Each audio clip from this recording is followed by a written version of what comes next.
آپی، اس کی آنکھیں، وہ پلکیں نہیں جھپک رہا۔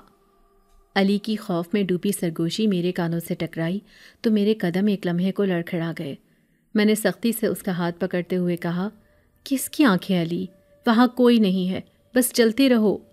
اس نے روتے ہوئے کہا، نہیں آپی، وہ اندھیرے میں کھڑا ہے گلی کے کونے پر، وہ ہمیں ہی دیکھ رہا ہے، کب سے دیکھ رہا ہے۔ میں نے ہمت کر کے اس طرف دیکھنے کی کوشش کی، لیکن مجھے مکمل تاریکی کے سوا کچھ نظر نہ آیا۔ میں نے دانت پیستے ہوئے کہا، وہم ہے تمہارا، اب ایک لفظ بھی مت بولو اور تیز قدم اٹھاؤ، گھر بس آنے ہی والا ہے۔ ہم نے تقریباً دوڑنا شروع کر دیا۔ ہمارے قدموں کی آواز خاموش گلی میں گونج رہی تھی، لیکن اس گونج میں ایک اور چیز بھیانک تھی۔ ہمارے پیچھے کوئی آواز نہیں تھی، کوئی قدموں کی چاپ نہیں، کوئی آہٹ نہیں، لیکن مجھے اپنی گردن پر کسی کی موجودگی کا بوجھ صاف محسوس ہو رہا تھا، جیسے کوئی بالکل ہمارے پیچھے ہوا میں تیر رہا ہو۔ علی نے ہانپتے ہوئے کہا، آپی، وہ قریب آ رہا ہے، مجھے اس کی سانسیں محسوس ہو رہی ہیں۔ میرا دل اچھل کر حلق میں آ گیا۔ نہیں علی، ایسا مت کہو، اللہ کا نام لو، کچھ نہیں ہوگا۔ اس نے چیختے ہوئے کہا، وہ ہمارے ساتھ چل رہا ہے آپی، وہ بالکل ہمارے ساتھ ہے۔ میں نے روتے ہوئے کہا، آنکھیں بند کر لو علی، بس بھاگو۔ ہم اپنے گھر کے دروازے تک کیسے پہنچے مجھے ہوش نہیں۔ میرے ہاتھ کانپ رہے تھے اور مجھ سے تالا نہیں کھل رہا تھا۔ علی بری طرح رو رہا تھا۔ جلدی کرو آپی، وہ پہنچ گیا ہے، وہ بالکل پیچھے۔ اس کا فکرہ پورا ہونے سے پہلے ہی تالا کھل گیا۔ میں نے اسے اندر دھکیلا، خود اندر گھسی اور زور سے دروازہ بند کر کے کنڈی چڑھا دی۔ ہم دونوں دروازے کے ساتھ لگے فرش پر بیٹھ گئے اور ہانپنے لگے۔ کئی لمحوں تک ہم ایک دوسرے کی تیز تیز چلتی سانسیں سنتے رہے۔ میں نے اسے گلے لگایا، دیکھا ہم محفوظ ہیں، اب کوئی اندر نہیں آ سکتا۔ علی نے سسکتے ہوئے کہا، وہ باہر ہے آپی، وہ دروازے کے باہر ہی کھڑا ہے۔ ابھی ہم خود کو سنبھال ہی رہے تھے کہ دروازے پر دستک ہوئی۔ 1 2 3، نہایت ٹھنڈی اور پرسکون دستک۔ ہم دونوں نے ایک دوسرے کی طرف دہشت سے دیکھا۔ میرا پورا وجود خوف سے سن ہو گیا تھا۔ علی نے میرے کان میں کہا، مت کھولو آپی، پلیز مت کھولو۔ دستک دوبارہ ہوئی، اس بار زیادہ پرزور۔ میں نے ہمت جمع کی اور کانپتی ہوئی آواز میں پوچھا، کون ہے باہر؟ باہر سے ایک بھاری اور پرسکون مردانہ آواز آئی، ڈریے مت، میں مدد کے لیے آیا ہوں۔ میں نے پوچھا، کون ہو تم؟ ہم تمہیں نہیں جانتے۔ آواز آئی، میرا نام زریاب ہے، میں نے تم دونوں کو بھاگتے ہوئے دیکھا تھا، ایک عجیب سا سایہ تمہارے پیچھے تھا، میرے للکارنے پر وہ بھاگ گیا۔ میں نے ڈرتے ڈرتے دروازے کی درز سے جھانکا۔ باہر ایک لمبا اور وجیح شخص کھڑا تھا، اس کی آنکھوں میں ایک عجیب گہرائی تھی۔ میں نے کانپتے ہاتھوں سے کنڈی کھولی۔ اس نے مجھے دیکھ کر کہا، اب تم محفوظ ہو، لیکن آئندہ اتنی رات کو اکیلے مت نکلا کرو۔ یہ کہہ کر وہ مڑا اور اندھیرے میں غائب ہو گیا۔ میرا نام مریم ہے اور یہ خوف میری زندگی کا حصہ بن چکا ہے۔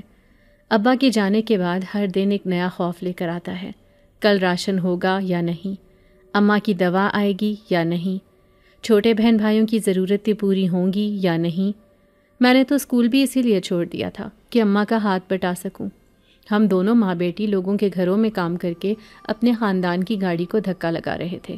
میرے خواب، میری خواہشیں، سب کچھ اس غربت کے اندھیرے میں کہیں کھو گیا تھا۔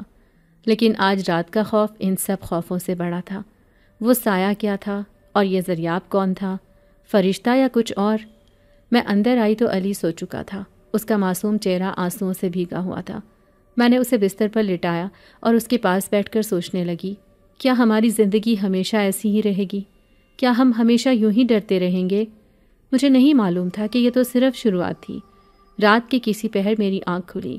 کمرے میں مکمل اندھیرا تھا اور باہر سے ہوا کے جھونکوں کی آوازیں آ رہی تھیں جو ہمارے گھر کے پرانے دروازے سے ٹکرا کر ایک عجیب سی سرگوشی پیدا کر رہی تھی۔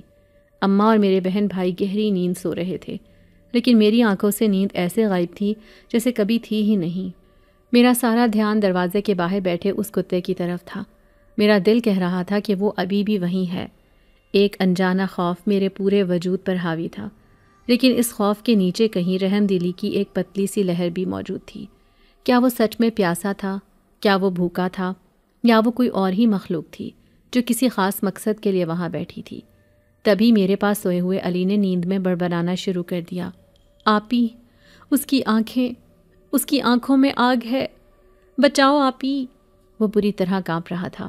میں نے جلدی سے اٹھ کر اسے اپنے ساتھ لگا لیا اور اس کی پیٹھ تھپ تھپانے لگی۔ میں نے اس کے کان میں سرگوشی کی، کچھ نہیں ہوا میرے بچے، یہ صرف ایک برا خواب تھا، دیکھو میں تمہارے پاس ہوں، تمہیں کچھ نہیں ہو سکتا۔ علی دوبارہ سو گیا، لیکن اس کے الفاظ میرے دل میں تیر کی طرح پیوست ہو گئے تھے۔ اس کی آنکھوں میں آگ ہے، یہ صرف ایک بچے کا خواب تھا یا اس نے سچ میں کچھ ایسا دیکھا تھا جو میں نہیں دیکھ سکی تھی؟ اگلے دن جب ہم کام کے لیے نکلے تو دروازے کے باہر کوئی نہیں تھا۔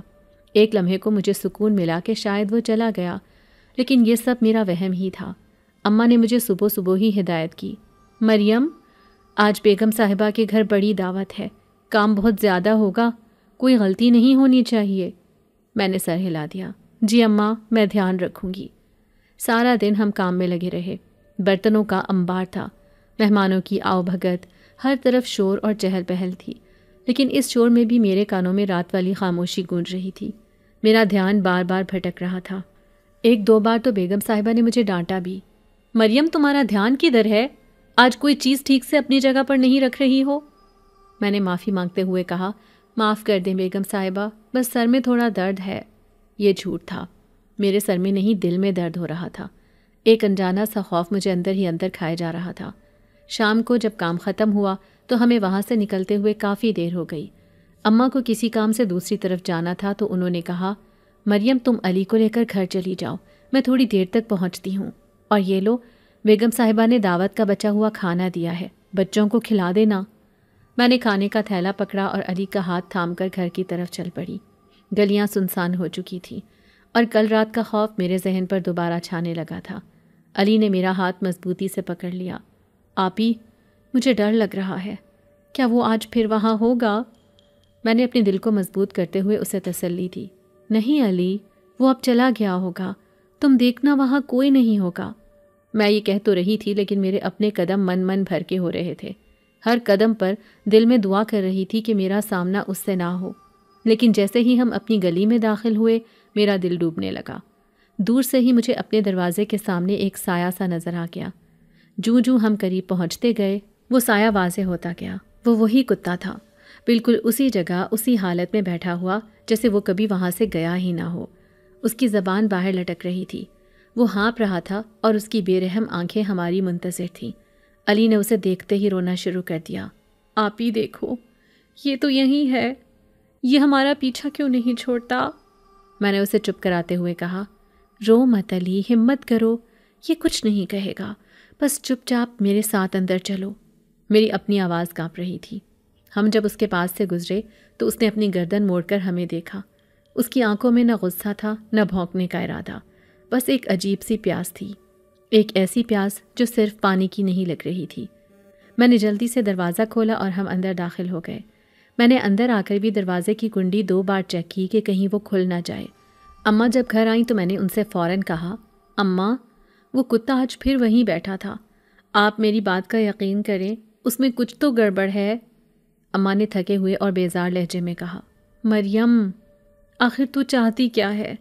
میں سارا دن کام کر کے مری جا رہی ہوں اور تو ہے کہ کتے کے پیچھے پڑی ہوئی ہے۔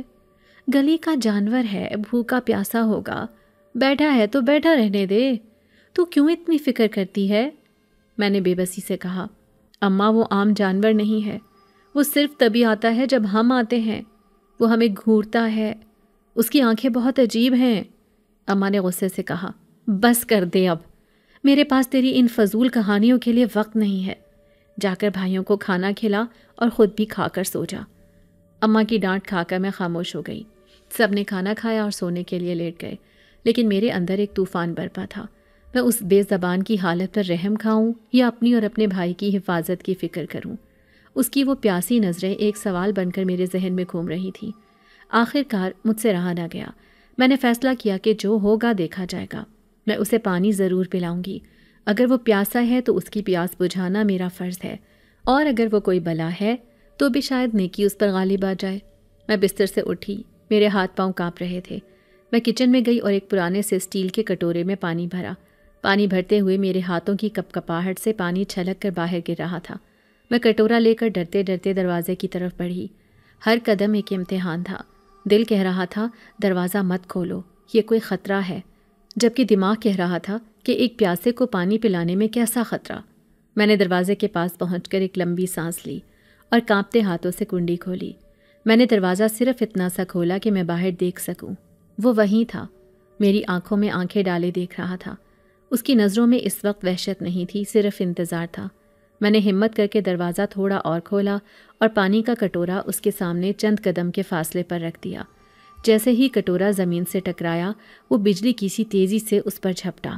اس کی اس حرکت سے میرے حلق سے ایک چیخ نکلی اور میں نے فوراً دروازہ بند کر کے اندر سے کنڈی چڑھا دی۔ میں دروازے سے لگ کر وہیں فرش پر بیٹھ گئی۔ میرا دل پسلیاں توڑ کر باہر آنے کو تھا۔ باہر سے پانی پینے کی آوازیں آ رہی تھیں۔ چند لمحوں بعد وہ آوازیں بند ہو گئیں اور پھر مکمل سناٹا چھا گیا۔ میرا دل ابھی بھی میرے قابو میں نہیں تھا اور میں وہیں فرش پر بیٹھی کانپ رہی تھی۔ میں نے ہمت کر کے علی کو پکارا، علی تم ٹھیک ہو؟ لیکن وہ شاید سو چکا تھا۔ میں اکیلی تھی، اپنے خوف اور اس عجیب سے سکون کے احساس کے ساتھ۔ کیا میں نے صحیح کیا یا غلط؟ اس سوال کا جواب میرے پاس نہیں تھا۔ میں وہیں بیٹھے بیٹھے نہ جانے کب تک باہر دستک کا یا کسی اور آہٹ کا انتظار کرتی رہی، لیکن کچھ نہیں ہوا۔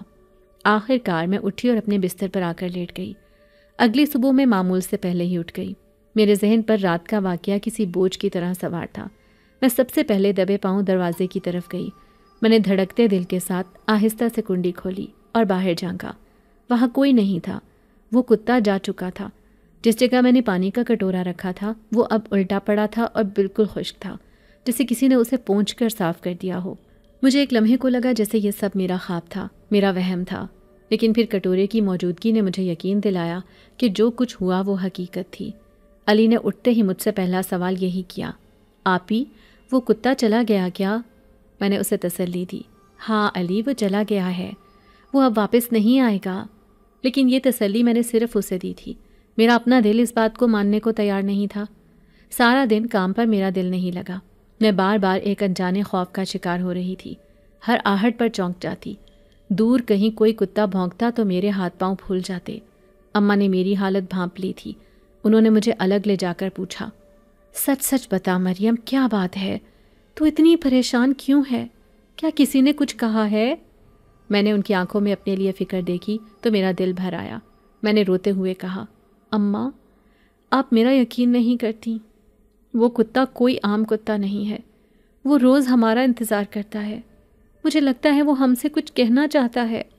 اماں نے ایک لمبا سانس لیا اور میرے سر پر ہاتھ پھیرتے ہوئے کہا، ہو سکتا ہے کوئی بھولا بھٹکا جانور ہو، اسے ہم سے امید ہو گئی ہوگی، تو فکر نہ کر، اللہ سب بہتر کرے گا۔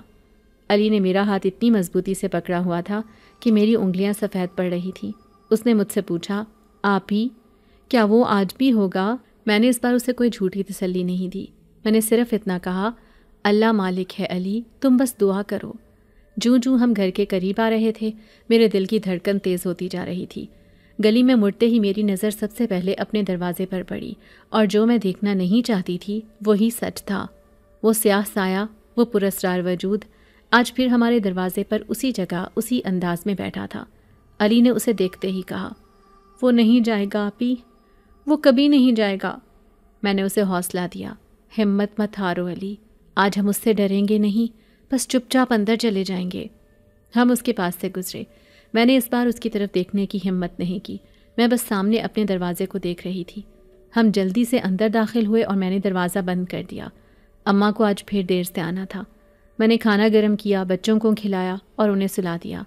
رات گہری ہو رہی تھی، سب سو چکے تھے، لیکن میری آنکھوں میں نیند کا نام و نشان نہیں تھا۔ میرا دل اور دماغ ایک عجیب جنگ میں مصروف تھے۔ آخر مجھ سے رہا نہیں گیا۔ میں نے سوچا کہ میں اسے آخری بار دیکھوں گی، صرف دور سے۔ میں اٹھی اور اس بار دروازے کے پاس جانے کے بجائے میں صحن کی کھڑکی کے پاس گئی، جہاں سے گلی کا وہ حصہ نظر آ رہا تھا۔ کھڑکی پرانی تھی اور اس کے شیشے بھی دھندلے تھے۔ میں نے اپنی سانس روک کر شیشے سے آنکھ لگا کر باہر جھانکا۔ ایک لمحے کو تو مجھے کچھ نظر نہیں آیا، لیکن پھر میری آنکھیں اندھیرے سے مانوس ہوئیں تو میرا خون رگوں میں جم گیا۔ وہ کتا وہیں بیٹھا تھا، لیکن آج کچھ مختلف تھا۔ چاندنی رات تھی اور چاند کی ہلکی سی روشنی سیدھی اس پر پڑ رہی تھی۔ اس روشنی میں اس کی آنکھیں، وہ کسی جانور کی آنکھیں نہیں تھیں، وہ 2 انگاروں کی طرح دہک رہی تھیں، ان میں سے ایک سرخ چمک نکل رہی تھی۔ اور پھر میں نے وہ منظر دیکھا جس نے میری روح فنا کر دی۔ ایک لمحے کے لیے، صرف ایک لمحے کے لیے، اس کتے کا سایہ جو زمین پر پڑ رہا تھا وہ کسی کتے کا نہیں بلکہ ایک لمبے قد کے انسان کا سایہ تھا۔ میں نے آنکھیں جھپکی، دوبارہ دیکھا تو وہاں صرف کتے کا سایہ تھا، لیکن میں قسم کھا سکتی تھی کہ میں نے جو دیکھا تھا وہ میرا وہم نہیں تھا۔ میں چیخنا چاہتی تھی لیکن میرے حلق سے آواز نہیں نکلی۔ میں لڑکھڑاتے ہوئے قدموں سے پیچھے ہٹی اور دیوار سے ٹکرا گئی۔ میں دیوار سے لگی تھر تھر کانپ رہی تھی۔ میری آنکھیں بے یقینی سے کھڑکی کو گھور رہی تھیں جہاں سے میں نے وہ ناقابل یقین منظر دیکھا تھا۔ ایک کتے کا سایہ ایک انسان میں کیسے بدل سکتا ہے؟ میرا ذہن اس سوچ کو قبول کرنے سے انکاری تھا۔ میں نے خود کو تسلی دی کہ یہ میری تھکن ہے، یہ میرا خوف ہے جو مجھے عجیب و غریب چیزیں دکھا رہا ہے۔ میں لڑکھڑاتے ہوئے قدموں سے بستر پر آ کر لیٹ گئی اور آنکھیں بند کر لیں، لیکن بند آنکھوں کے پیچھے وہ منظر پہلے سے زیادہ واضح تھا۔ اچانک مجھے باہر سے ایک ہلکی سی درد بھری آواز سنائی دی۔ یہ کسی جانور کے کراہنے کی آواز تھی، جیسے اسے بہت تکلیف ہو۔ میرا دل دھک سے رہ گیا۔ کیا یہ وہی کتا ہے؟ کیا اسے کچھ ہو گیا ہے؟ میرے اندر ایک کشمکش شروع ہو گئی۔ ایک طرف میرا خوف تھا جو چیخ چیخ کر کہہ رہا تھا کہ باہر مت جانا، یہ ایک چال ہے، ایک پھندا ہے۔ دوسری طرف میرے اندر کی انسانیت مجھے کہہ رہی تھی کہ ایک زخمی مخلوق کو ایسے کیسے چھوڑ دوں۔ وہ آواز مسلسل آ رہی تھی، اس میں اتنی بے بسی اور تکلیف تھی کہ میرا دل پگھلنے لگا۔ میں نے خود سے کہا، کیا ہو گیا ہے مریم؟ تو اتنی بزدل کب سے ہو گئی؟ میں نے ہمت کر کے اٹھنے کا فیصلہ کیا۔ میں نے علی کی طرف دیکھا، وہ معصومیت سے سو رہا تھا۔ میں نے سوچا کہ مجھے اس کی حفاظت کے لیے اس راز کی تہ تک پہنچنا ہوگا۔ میں دبے پاؤں کچن کی طرف بڑھی۔ میرے ہاتھ خود بخود پانی والے کٹورے کی طرف بڑھ گئے۔ میرا دل میرے سینے میں کسی جنگلی جانور کی طرح پھڑپھڑا رہا تھا، لیکن میرے قدموں میں عجیب سی مضبوطی تھی۔ میں نے کٹورے میں پانی بھرا اور دروازے کی طرف بڑھی۔ کراہنے کی آواز اب بند ہو چکی تھی۔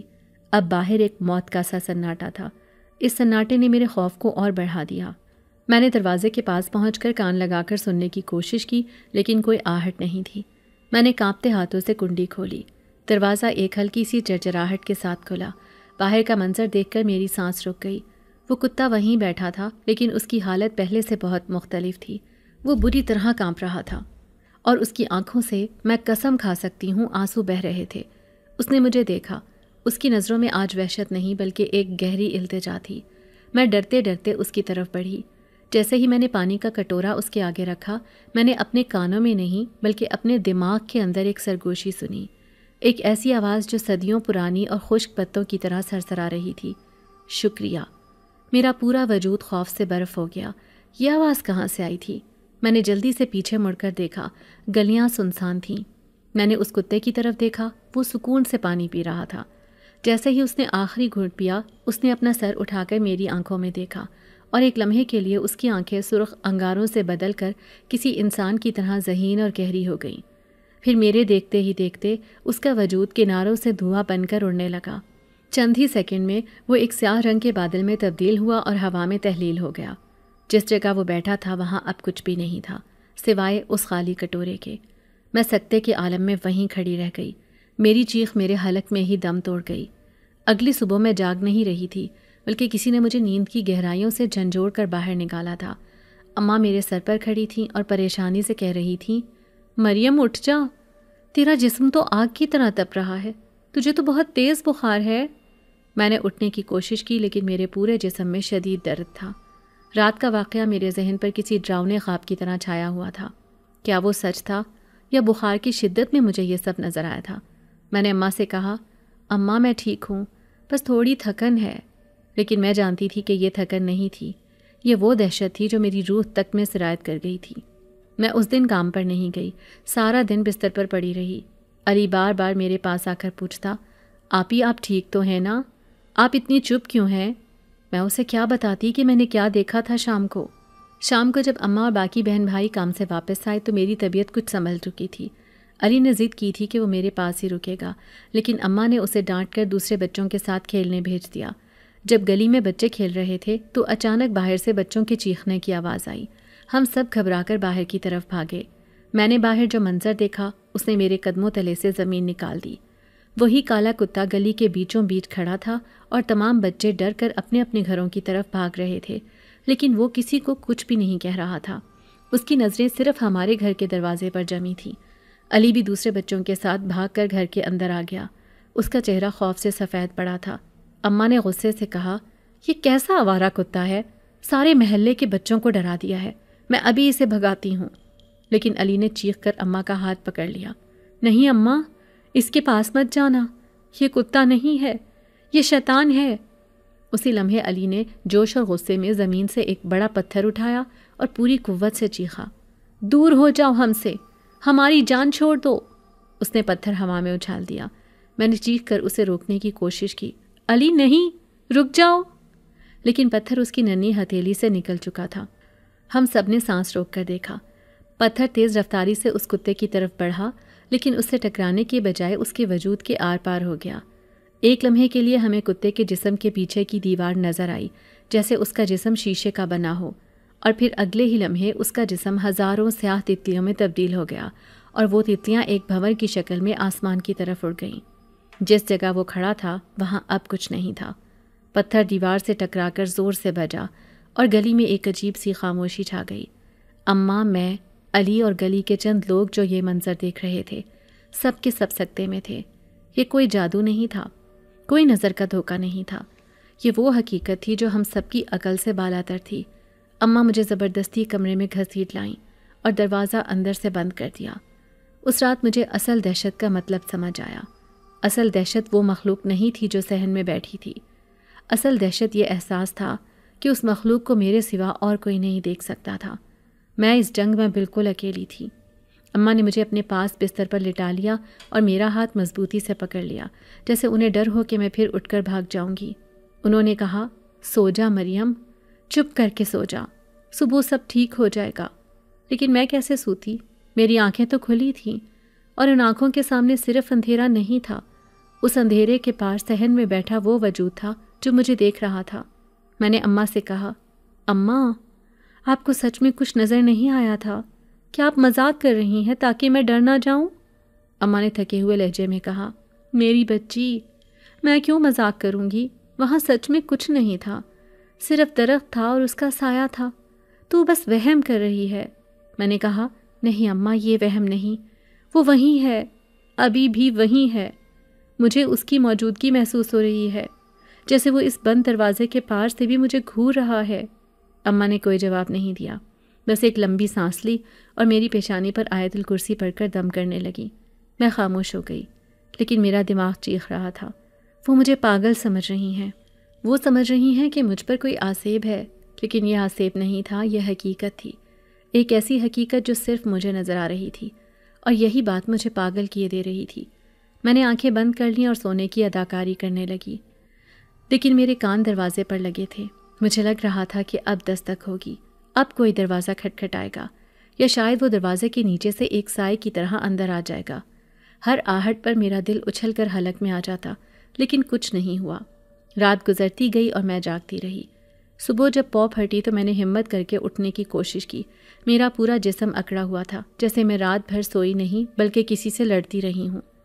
میں نے آہستہ سے دروازہ کھولا اور صحن میں جھانکا، وہاں کوئی نہیں تھا۔ برگد کا درخت ہمیشہ کی طرح خاموش کھڑا تھا، اور اس کے نیچے کی زمین بالکل صاف تھی، جیسے وہاں رات بھر کوئی بیٹھا ہی نہ ہو۔ ایک لمحے کو مجھے خود اپنے آپ پر شک ہوا، کیا اماں سچ کہہ رہی تھیں؟ کیا یہ سب میرے دماغ کا خلل تھا؟ میں نے خود سے کہا، ہاں یہی بات ہوگی، میں تھک گئی ہوں، میں ڈر گئی ہوں، اسی لیے مجھے یہ سب نظر آ رہا ہے۔ میں نے منہ پر پانی کے چھینٹے مارے اور کام پر جانے کی تیاری کرنے لگی۔ اماں نے مجھ سے کوئی بات نہیں کی، بس خاموشی سے مجھے دیکھتی رہیں۔ ان کی آنکھوں میں ایک عجیب سا خوف اور رحم کا تاثر تھا، جیسے وہ اپنی بیٹی کو آہستہ آہستہ دماغی توازن کھوتے ہوئے دیکھ رہی ہوں۔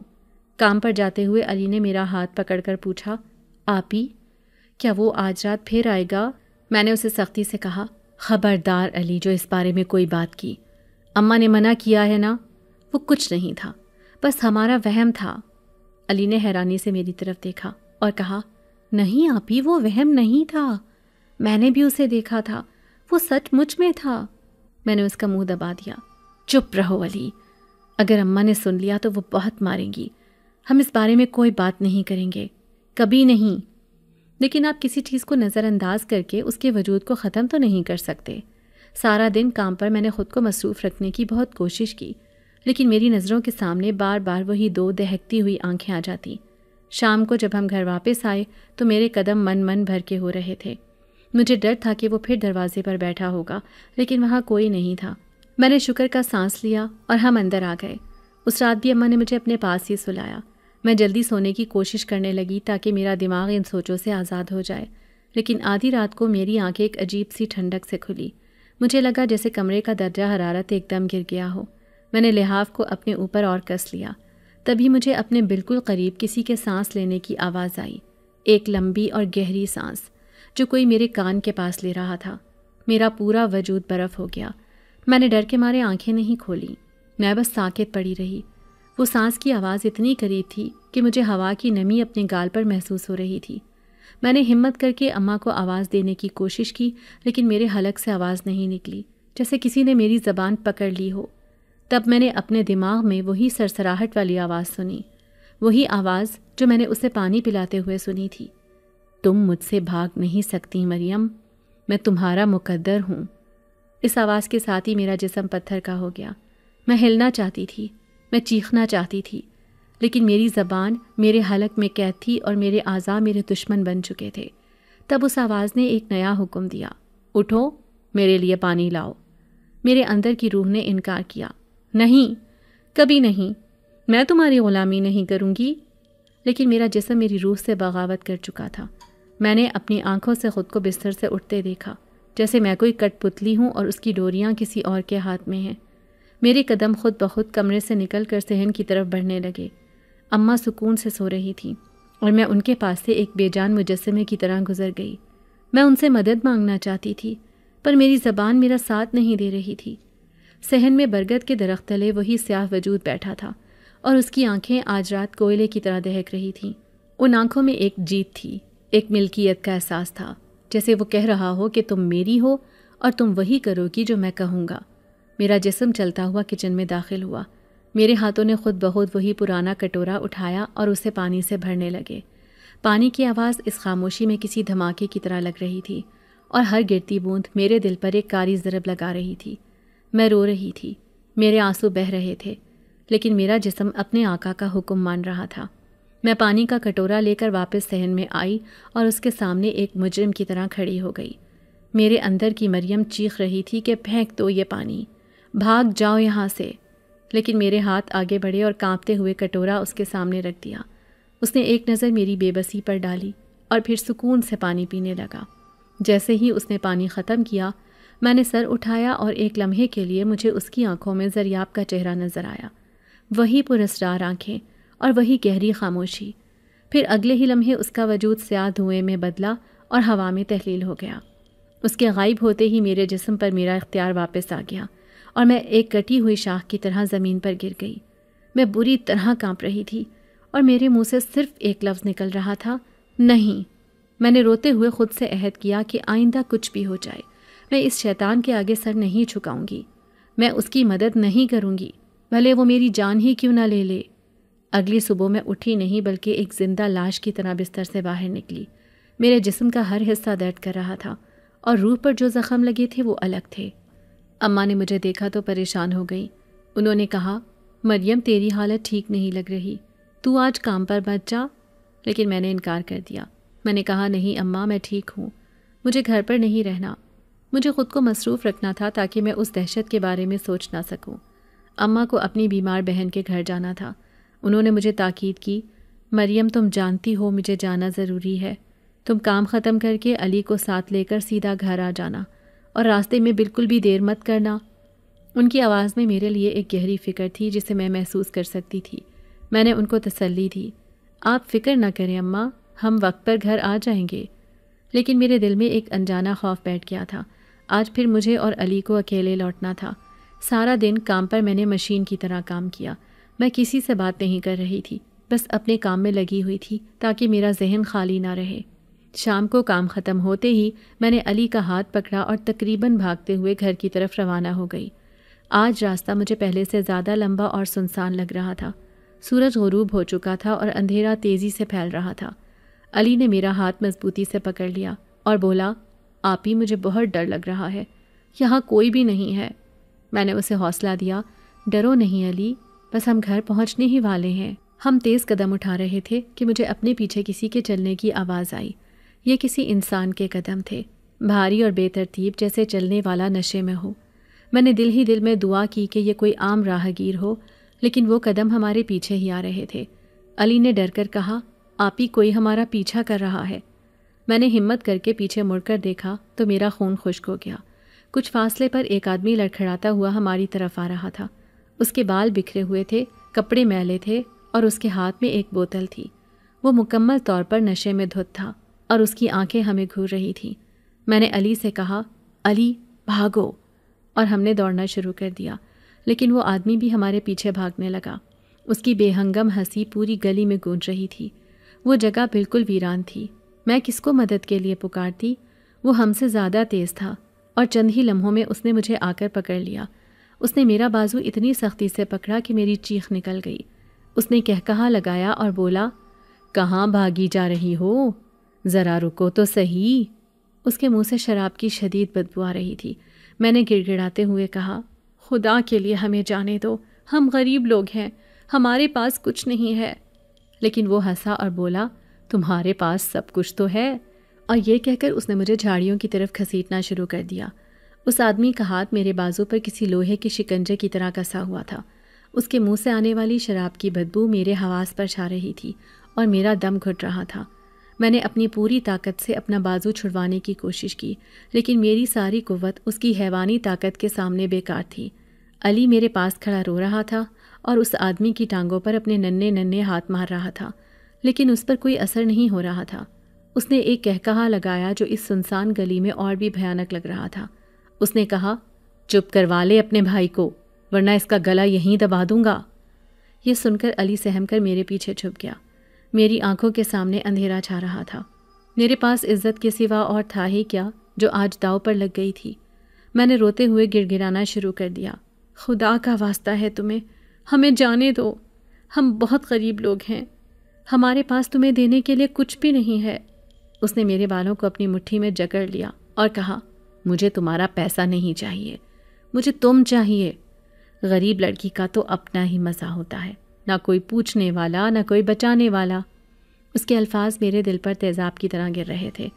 وہ شخص مجھے زبردستی کھینچتا ہوا سڑک کے کنارے لگی جھاڑیوں کی طرف لے جانے لگا۔ میں زمین پر ایڑیاں رگڑ رہی تھی، خود کو روکنے کی کوشش کر رہی تھی، لیکن سب بے سود تھا۔ میرا بھائی میرے ساتھ چلتا ہوا رو رہا تھا، آپی کو چھوڑ دو، پلیز میری آپی کو چھوڑ دو۔ لیکن وہ آدمی ایک جانور بن چکا تھا جسے کسی کی چیخیں سنائی نہیں دے رہی تھی۔ میں جانتی تھی کہ اب مجھے کوئی معجزہ ہی بچا سکتا تھا۔ میرے ذہن میں ایک ایک کر کے سب کے چہرے گھومنے لگے، اماں کا تھکا ہوا چہرہ، میرے چھوٹے بہن بھائیوں کے معصوم چہرے، اور ابا کا وہ چہرہ جب وہ کہا کرتے تھے، مریم بیٹی، لڑکی کی عزت اس کا سب سے بڑا خزانہ ہوتی ہے۔ میں نے ہمت ہار دی تھی، میرے آنسو میرے گالوں پر بہہ رہے تھے۔ میں نے آسمان کی طرف دیکھا، شاید خدا کو ہی مجھ پر رحم آ جائے۔ تبھی دور سے مجھے ایک آواز آئی، ایک کتے کے بھونکنے کی آواز۔ پہلے تو مجھے لگا یہ میرا وہم ہے، اس ویرانے میں کتا کہاں سے آئے گا، لیکن پھر وہ آواز دوبارہ آئی، اس بار زیادہ قریب اور زیادہ غصیلی تھی۔ اس آدمی نے بھی وہ آواز سنی اور وہ ایک لمحے کو رکا۔ اس نے گالیاں دیتے ہوئے کہا، یہ منحوس کہاں سے آ گیا اب؟ وہ بھونکنے کی آواز اب ایک گہری اور غراتی ہوئی دھاڑ میں بدل چکی تھی، ایک ایسی آواز جو کسی عام کتے کی نہیں ہو سکتی تھی۔ وہ آواز تیزی سے ہماری طرف بڑھ رہی تھی، جیسے کوئی میزائل ہماری طرف آ رہا ہو۔ علی نے ڈرتے ڈرتے کہا، آپی وہ آواز۔ اس سے پہلے کہ ہم کچھ سمجھ پاتے، اندھیرے میں سے ایک سیاہ سایہ بجلی کی سی تیزی سے نکلا اور سیدھا اس آدمی پر جھپٹ پڑا۔ یہ سب اتنی جلدی ہوا کہ ایک لمحے کو مجھے یقین ہی نہیں آیا۔ میرے دیکھ کر ہوش اڑ گئے، یہ تو وہی کتا تھا، وہی پراسرار کالا کتا۔ وہ اس آدمی پر کسی بھوکے شیر کی طرح حملہ آور ہوا تھا۔ اس کی آنکھیں رات کے اندھیرے میں دو سرخ انگاروں کی طرح دہک رہی تھیں، اور اس کے منہ سے نکلنے والی غراہٹ کسی دوسرے جہان کی مخلوق لگ رہی تھی۔ اس آدمی نے درد اور حیرت سے چیخ ماری اور اس کی گرفت میرے بازو پر ڈھیلی پڑ گئی۔ میں نے جلدی سے علی کا ہاتھ پکڑا اور چند قدم پیچھے ہٹ گئی۔ وہ کتا اس آدمی کو بری طرح نوچ رہا تھا۔ اس نے اس کی ٹانگ کو اپنے جبڑوں میں دبا رکھا تھا اور اسے بری طرح جھنجھوڑ رہا تھا۔ آدمی کی چیخیں اب رحم کی بھیک میں بدل چکی تھی۔ بچاؤ، کوئی مجھے بچاؤ، یہ شیطان ہے، یہ مجھے مار ڈالے گا۔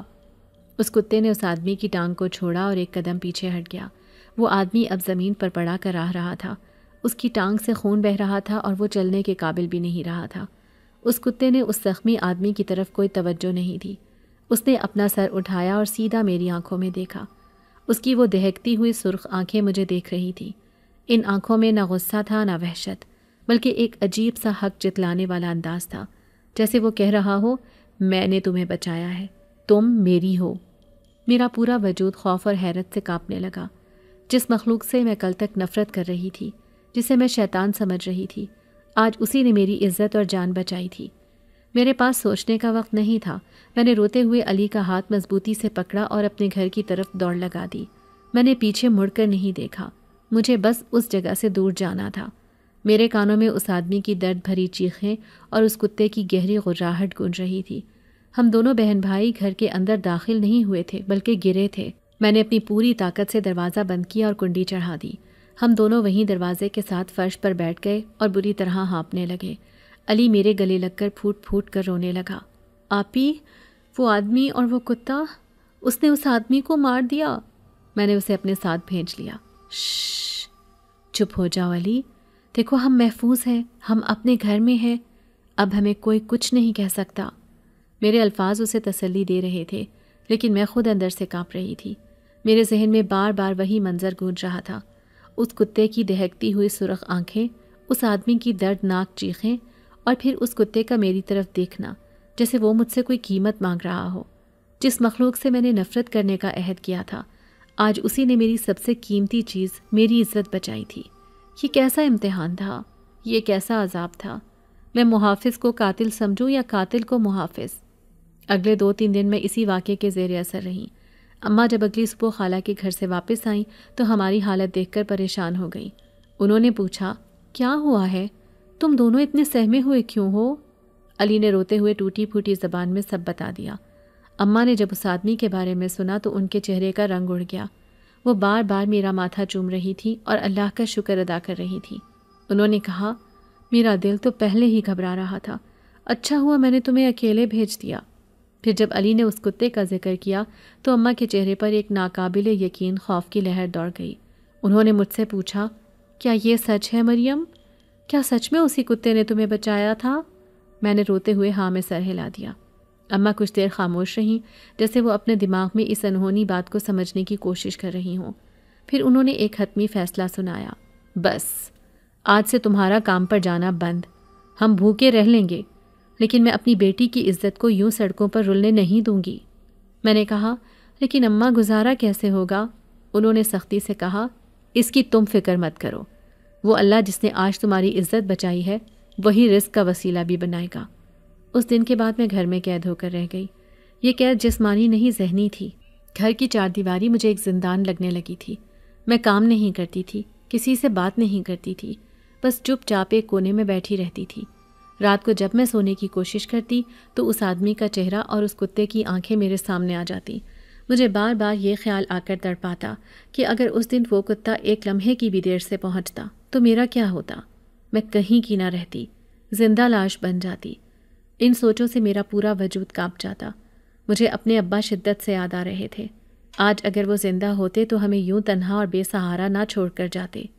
وہ ہوتے تو کسی کی ہمت نہ ہوتی کہ میری طرف میلی آنکھ سے دیکھتا بھی۔ میں ان کی یاد میں گھنٹوں روتی رہتی تھی۔ وہ کتا میرے ذہن سے نکل ہی نہیں رہا تھا۔ وہ میرا محافظ تھا یا کوئی شکاری جو اپنے شکار کی حفاظت کر رہا تھا؟ اس نے مجھے کیوں بچایا؟ وہ مجھ سے کیا چاہتا ہے؟ یہ سوالات میرے دماغ میں ہتھوڑوں کی طرح لگ رہے تھے۔ میں نے اس سے نفرت کرنے کی کوشش کی، لیکن میرے دل کے کسی کونے میں اس کے لیے ایک انجانا سا احساس بھی پیدا ہو رہا تھا، ایک ایسا احساس جو خوف اور تشکر سے مل کر بنا تھا۔ وہ ایک شیطان تھا، لیکن وہ میرے لیے فرشتہ بن کر آیا تھا۔ یہ تضاد مجھے پاگل کیے دے رہا تھا۔ آج تیسری رات تھی، گھر کے سب لوگ سو چکے تھے۔ اماں، علی اور باقی بہن بھائی گہری نیند میں تھے، لیکن میری آنکھوں میں نیند نہیں، صرف آنسو تھے۔ میں صحن میں بچھی چارپائی پر بیٹھی زاروں قطار رو رہی تھی۔ میں اپنی بے بسی پر، اپنی غربت پر اور اپنی اس پراسرار اور خوفناک تقدیر پر رو رہی تھی۔ برگد کا پرانا درخت خاموشی سے مجھے دیکھ رہا تھا اور آسمان پر چاند بھی بادلوں میں چھپا ہوا تھا۔ تبھی مجھے یوں محسوس ہوا جیسے ہوا میں کوئی خوشبو پھیل گئی ہو، ایک ایسی خوشبو جو میں نے زندگی میں کبھی نہیں سونگھی تھی، جنگلی گلابوں اور چنبیلی سے بھی زیادہ میٹھی اور دلکش خوشبو۔ میں نے حیران ہو کر ادھر ادھر دیکھا۔ ہمارے شہر میں تو صرف ایک برگد کا درخت تھا، یہاں پھولوں کی خوشبو کیسے آ سکتی ہے؟ ابھی میں یہ سوچ ہی رہی تھی کہ مجھے لگا جیسے کوئی بہت نرم اور ہلکی سی چیز میرے گال کو چھو کر گزری ہو۔ میں نے ڈر کر ہاتھ لگایا، کچھ نہیں تھا۔ پھر ایک اور ویسی ہی نرم چیز میرے ہاتھ پر آ کر گری۔ میں نے چونک کر دیکھا، میرے ہاتھ پر ایک پھول کا پتا گرا پڑا تھا، ایک ایسا پتا جو ریشم کی طرح نرم تھا اور چاند کی مدھم روشنی میں ہلکا ہلکا چمک رہا تھا۔ تبھی مجھے اپنے دامن میں کچھ گرنے کا احساس ہوا۔ میں نے سہمی ہوئی نظروں سے اپنے دامن کو دیکھا تو میری سانس رک گئی۔ میرے دامن میں ڈھیر سارے خوبصورت اور نایاب پھول گرے ہوئے تھے۔ وہ ایسے پھول تھے جو میں نے کبھی خوابوں میں بھی نہیں دیکھے تھے۔ ان کے رنگ انوکھے تھے اور ان کی پنکھڑیاں چاندنی میں جگمگا رہی تھیں۔ حیرانی کی بات یہ تھی کہ میں برگد کے درخت کے نیچے بیٹھی تھی اور اس پر تو دور دور تک پھولوں کا نام و نشان بھی نہیں تھا۔